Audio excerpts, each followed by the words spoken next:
Für die Stiefel. Ja. Und du hast gut geschlafen, neben die Thermomix ist es noch sehr kalt.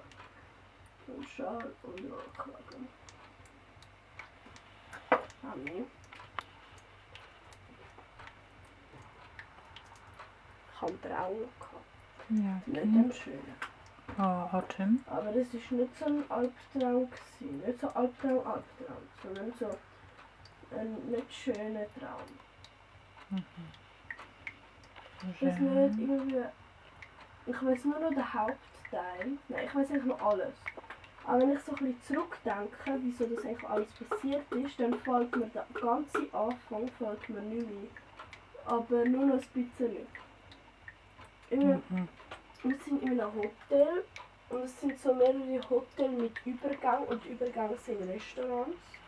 Tak jak na urlopie w Polsce, Ja. coś takiego takiego.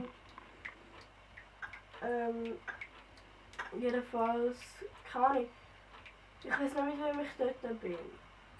Ich weiß nur, dass. Keine Ahnung, plötzlich ich sehe, dass ich wie, glaube, ein Baby das so am Bauch habe. Mhm.